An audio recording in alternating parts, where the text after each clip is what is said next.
Gaza will be demilitarized. Israel will retain security responsibility, including a security perimeter for the foreseeable future. Then Israel will finish the job by itself. This can be done the easy way, or it can be done the hard way. That under your leadership, Israel and America can change the face of the Middle East. Israel was targeting terrorists, wasn't targeting Qatar.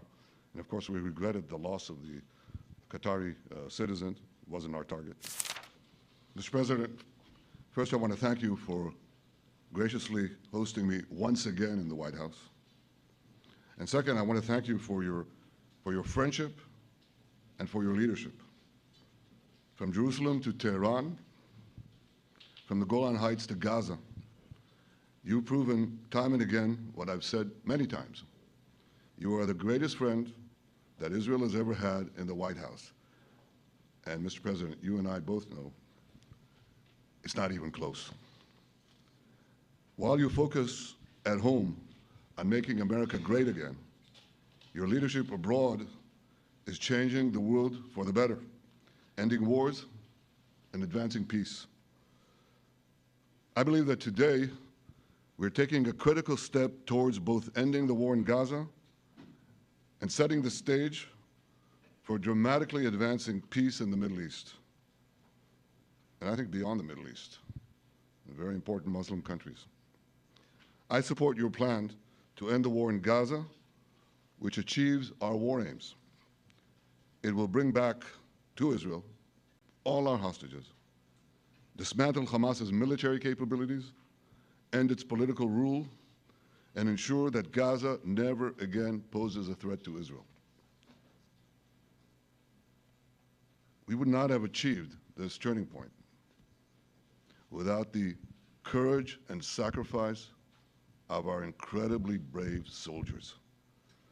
They fight like lions to defend the people of Israel, and they serve on the front line in the war between civilization and barbarism. Mr. President, when our two countries stand shoulder to shoulder, we achieve the impossible.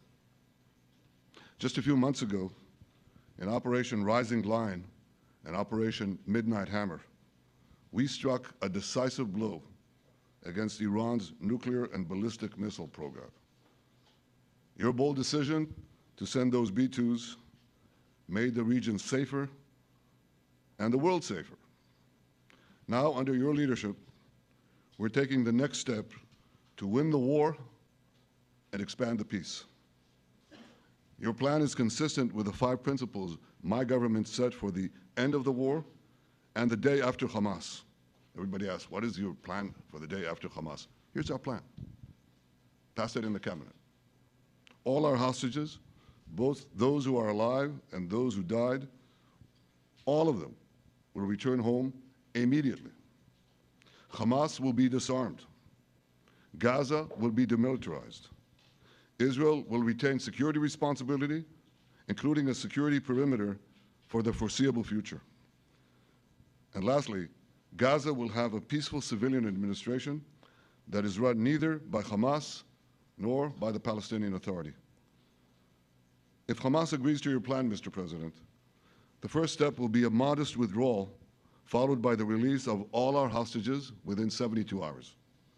The next step will be the establishment of an international body charged with fully disarming Hamas and demilitarizing Gaza. I appreciate your willingness to lead the body, Mr. President. I really appreciate it because you have a lot of things to do, and this is important.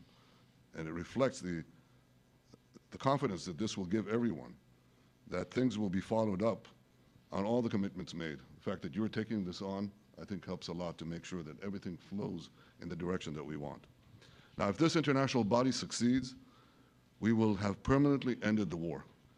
Israel will conduct further withdrawals linked to the extent of disarmament and demilitarization, but will remain in the security perimeter for the foreseeable future. I think we should understand that we're giving everybody a chance to have this done peacefully, something that will achieve all our war objectives without any further bloodshed. But if Hamas rejects your plan, Mr. President, or if they supposedly accept it and then basically do everything to counter it, then Israel will finish the job by itself. This can be done the easy way, or it can be done the hard way, but it will be done. We prefer the easy way, but it has to be done. All these goals must be achieved because we didn't fight this horrible fight, sacrifice the finest of our young men to have Hamas stay in Gaza and threaten us again and again and again with these horrific massacres. Mr. President, I was encouraged by your clear statement at the UN against the recognition of a Palestinian state. That would be an outcome that, after October 7th, would reward terrorism, undermine security, and endanger Israel's very existence. As for the Palestinian Authority, I appreciate your firm position that the PA can have no role whatsoever in Gaza without undergoing a radical and genuine transformation. In your 2020 peace plan, which you mentioned just now, you made clear what that transformation requires. It's not lip service. It's not checking a box. It's a fundamental, genuine, and enduring transformation. And that means ending pay to slay, changing the poisonous textbooks that teach hatred to Jews, to Palestinian children, stopping incitement in the media, ending lawfare against Israel at the ICC, the ICJ, recognizing the Jewish state, and many, many other reforms. It won't come as a surprise to you that the vast majority of Israelis have no faith that the PA Leopard will change its spots. But rather than wait for this miraculous transformation, your plan provides a practical and realistic path forward for Gaza in the coming years, in which Gaza will be administered neither by Hamas nor the Palestinian Authority, but by those committed to a genuine peace with Israel. I think this can be not only a new beginning for Gaza, I think it can be a new beginning for the entire region. Under your leadership, we can re-energize, well, I've got to contribute my own, we can re-energize the Abraham Accords. That's what it's called in the original Hebrew, Abraham. Abraham is fine, Abraham, however you want to call it. Under your leadership, Mr. President, we can re-energize the Abraham Accords that we forged 5 years ago. We can expand them to many more Arab and Muslim nations that choose moderation over extremism. I think there's an opportunity here. It's not going to be easy, it's tough going, but I think if we succeed, you're absolutely right. We're going to open possibilities that nobody even dreamed of. But I think we dream of them. As you've told me, Mr. President, and you've told the world many, many times, you said, remember October 7th. Remember October 7th. And we do. We will never forget the horrors of October 7th, and we will do whatever is necessary to make sure they don't happen again. Since October 7th, Israel's enemies have learned a hard truth.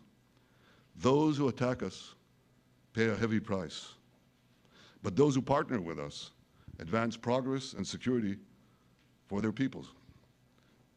President Trump just said it. It's also in the Bible. It says, those who will bless you will be blessed, and those who will curse you will be cursed.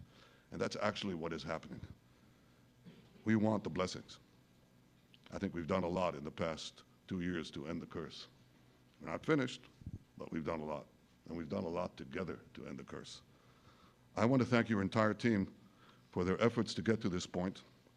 I especially want to thank Steve Witkoff and Jared Kushner for their indefatigable work to bring Israel and Arab states in the region closer together. I am deeply grateful to both of them for their work. We had a phone call today just to make it clear. I said to the Prime Minister of Qatar, Israel was targeting terrorists, wasn't targeting Qatar.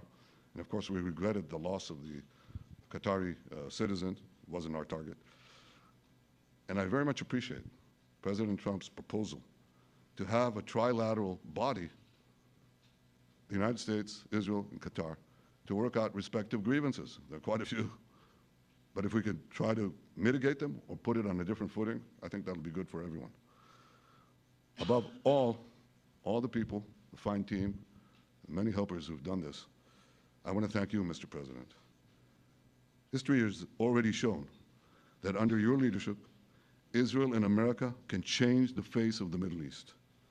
And today I'm hopeful that your plan to end the war in Gaza will do so again and do so soon. It will free our hostages, end Hamas's tyranny in Gaza, and enable a more secure and prosperous future for the peoples of our region. Thank you, Mr. President.